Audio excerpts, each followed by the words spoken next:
All right, I got a story I want to share with y'all tonight. Me and my wife was just talking about it, and something that happened in Pigeon Forge, Tennessee, several years ago at the Rod Run. And what had happened is kind of got to go back. I'm gonna try to keep it story around 10 minutes or so. My buddy had bought an El Camino from his dad, and his dad had bought it from somebody who had passed away. Well, this car was an ISCA show car in the 90s. So if you would have went to this car, if you would have went to the show and seen this car, you'd have rolled your eyes, because at the time it was being shown, it was like going to see a 2010 Camaro, basically, at a car show. You just kind of roll your eyes. It's like, what's that here for, But now, it's a classic.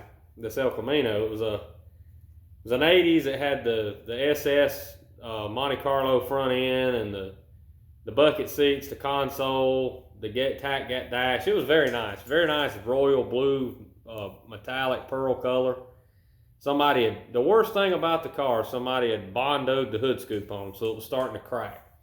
But the paint body on this car was beautiful. And so what kind of makes this story kind of take a turn already is the car had only ever been driven about 25 miles on the road. And when we went to Pigeon Forge with it, it had only been on the road maybe 150 miles at that point. This car was boxed, trailered. I mean, the guy had his names embroidered in the seats. The car had an electric fan that barely blew any air. So I told my buddy, I said, you need to make sure, the car is roadworthy, and also he did and thought, it was wanting to overheat a little bit and this and that and other. Well, going up there, it did fine. Till we got about halfway up the road between Cherokee and Gatlinburg. As you all know, if you've been up that way, it's not as bad as even some mountain roads in South Carolina, but it's pretty curvy and it's pretty steep. Well, we got there and it was working on the road, and his car cut off and it wouldn't start back. Well, what it was doing was vapor locking. That's when fuel vapor locks inside the bulb. So I said, turn the electric fan on. Well, it was on the switch, and I felt the air, and I mean, you had to put your ear all the way down just to feel air. I'm like, oh my gosh, this ain't good. So anyway, it cooled off enough and started back up, and then we made it into Pigeon Forge, no problem. So that was mistake number one. The car was a show car its whole life, and basically had never been driven in any type of condition to work any type of bug out. The car was running somewhat warm with the lack of cooling, so that was causing the vapor lock, especially in traffic. And this would kind of be the demise later on. So my buddy, he had done a little bit of work to the car, but not much. So he's just, every now and then, me and him, you'll see on my channel, I'll buy a car every now and then and flip it, or he'll do the same thing. I don't consider myself a car dealer, a car flipper. I'm more into buying and selling the parts and doing the restorations. I don't have time to get into being a car dealer. It's just, if I see a good deal and I'm comfortable with it, I'll jump on it, and he's the same way.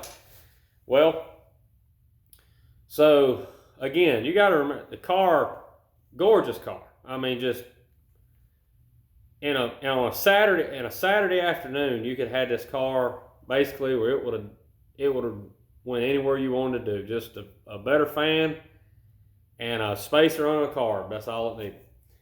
But he hadn't done any of this stuff yet.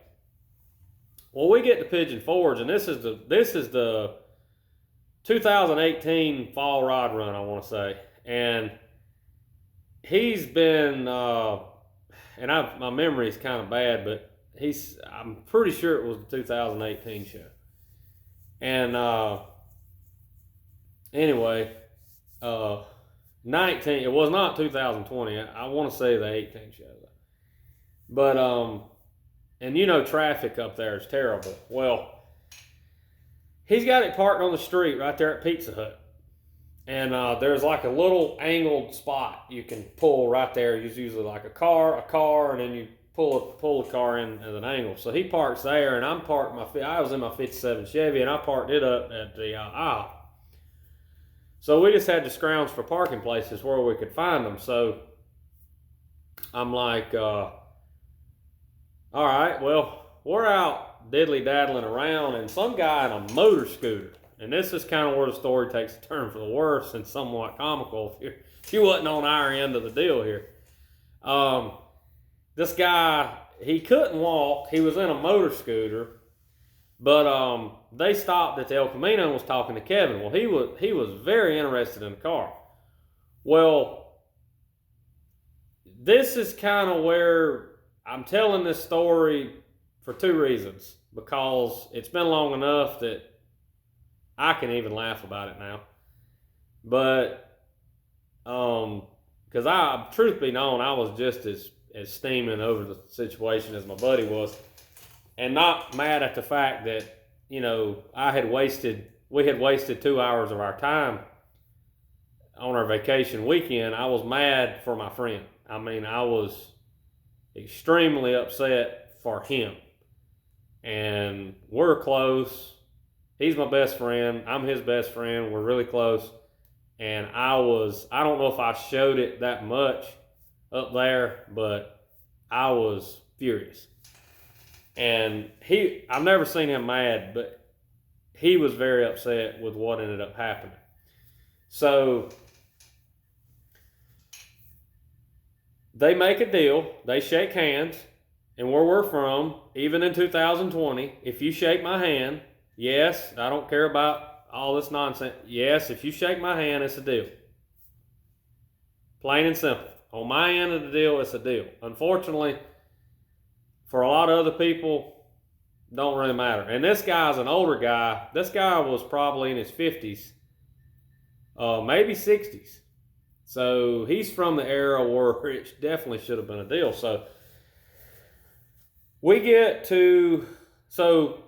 Kevin tells me the guy's going to buy the car. He's already put insurance on it. He's going to the bank to get the money, blah, blah, blah. So he moves the car from his primo parking spot and parks it out back at the Super 8. If you're familiar with Pigeon Forge, you know where I'm talking about, out behind the Arby's and with the pretty Arby's sign that's gone now that used to sparkle and stuff.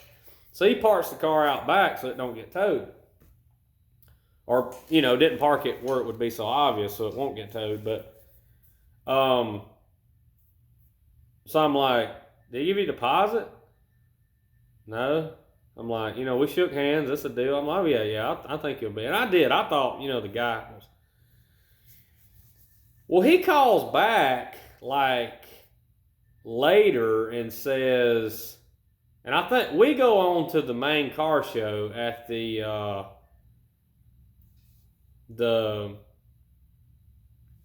convention center, and this was on, I think, Friday, and I think all this corresponded within one day. And he says, they want me to bring what I'm going to do is they're going to go home and get their affairs in order, the cash and insurance and whatever, and go and get a tag and all that stuff. I'm like, dang, they're really, they're freaking serious, that's good, that's great. Well, then the story kind of gets a little bit questionable, and I started to say something because I had a feeling kind of in my gut that something was going to go bad. They said they wanted to bring the car to his house, and they would give him like an extra $50 or whatever for bringing it out there. Like, okay, well, so I just left my 57 parked on the street. We went, and my grandparents followed us in their Lumina.